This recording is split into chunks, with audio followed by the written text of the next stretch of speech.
Let's talk to Paul Wallace. He's a trading coach and founder of the London Traders Network. Very good morning to you, Paul. Good morning, Moose. Right, let's talk about the dollar. Let's go to the first slide. A dollar makes me holler. What does that mean? Yeah, well, I suppose most traders, especially FX traders, would know for the last year the dollar's been the whipping boy, okay? It's been the bottom of the kind of strength matrix. And, there was great trades to be had, just basically selling the dollar against everything else.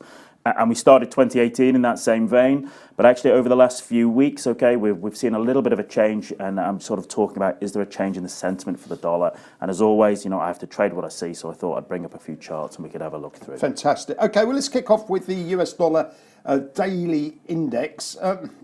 Is there a reasonable chance we found a base? Well, I think there's a good chance of that, okay? I think there's a good chance. But this is it's a daily chart. I appreciate for completely new traders. It's very simple.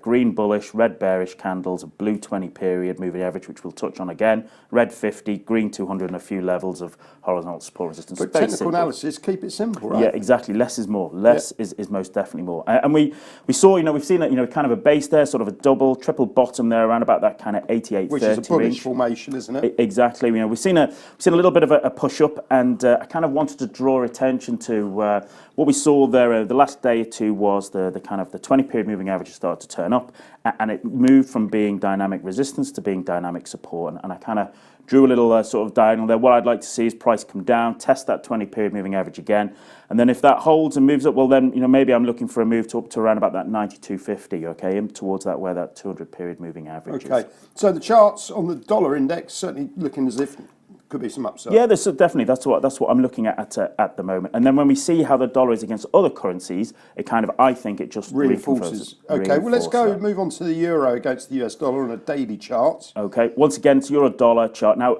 what I see this is there was a lovely kind of triple top there at the 125 level. Okay, why is 125 level the important one? I don't know, and actually I don't care. I just trade what I see. I trade what I see, and the kind of the final part of that, which was also on the dollar index, there was a nice sort of a bearish key reversal there.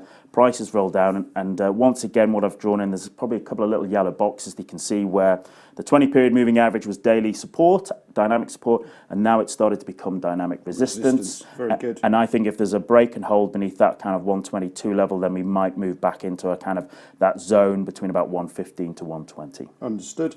Let's move on to cable, the Great British Pound against the US dollar. Which way will you position yourself here? Go. Okay, so I've been long mostly euro and cable for most of the last year. That's kind of changing now. So we had a lovely move up there. We got above 140. You might even say went a little parabolic. We had a lovely kind of 1, 2, 3 reversal top there. And then what we've actually seen here on the daily chart is it's sort of I've been looking at it's kind of coiling up into a triangle.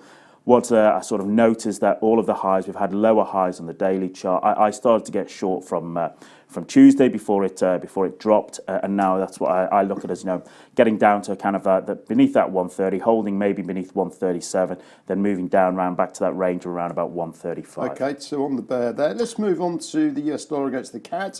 Looney, what's going on here? So for me, this was the kind of the canary in the coal mine. All right, dollar has been weak, okay, up until about a month ago, and what we see here is the dollar CAD was on the daily, was in a nice downtrend, but once again you can see the 20 period moving average is acting as very nice dynamic resistance. Start of February we had that big key reversal day, and before all the other currencies, what we've seen is the dollar was basically strong against the Canadian dollar for the whole of February. All right, and it was the canary in the coal mine that invariably things were turning, things were changing. Okay, so what I would link that into, okay, for traders is Canadian dollar is now slipping to the bottom of the pile, and that's going to be the whipping boy I think for the next few weeks. Okay, so we know which way we'd be there. Yep. Let's go to dollar yen. Now this is a weekly chart. We've got this triangle formation, looking for an explosive move out of triangles. The textbooks would tell us. What are you thinking? Absolutely. So this, you can see, is a big weekly chart, big weekly triangle that's been forming, and what we saw was a break of that. Okay, and people who like to trade either breaks of trend lines or triangles themselves. And what you're looking for is a break of that trend line, then come back, test that trend line, sort of kiss the trend line goodbye, and that's what we've had. And what that the extra picture we get from that is, yes, the dollar has been strong, but still at the moment, yen is the king of the hill for the last month, and that's what we've seen, and that's what we'd see a breakdown beneath kind of 105 hold, then basically sort of continue down to kind of the 106, 10 lower regions. Okay, so the textbooks would say that whatever period you're looking at, you're looking for 2 consecutive closes below a key trend line. Yep. On the return move to that trend line, you'd expect an increase in volume as the sellers came in, right? Have you got all the characteristics there, would you say, for this to go lower? Well, I think, for me, the way I look at this is a weekly chart, okay, right? And I'd actually be looking at what's going down to maybe a daily or 4-hourly chart to actually see how does the price action revolve around once it gets back up to that trend So you'd line. want confirmation on the shorter time frames? Absolutely, absolutely. That gives me the opportunity to get in a little bit earlier, to take a smaller trade risk, okay, in terms of the number of pips that I'd be risking and the opportunity to maybe, extend. When the extend happens, I get a better asymmetric reward to risk ratio on my trades. Understood. Right, most important slide of all. Let's wrap up with this. Yeah, London Traders Network, all right. So as always, I say to people, if you disagree with my analysis, come and have a beer with the other traders and you can argue to your heart's content with me about it. I quite welcome that, all right. So 6 socials a year. Next one is Wednesday, 21st of March. And it's in normally in the cellar bar of the Newman Pub on Gracechurch Street. It doesn't matter whether you've been trading for 2 weeks or 2 decades. Just come and have a beer with your tribe. It's fair to say you get all sorts there. It's fair to say we do get all sorts, including yourself, Moose. There you go. Paul, as always, great to see you. Thanks, Moose.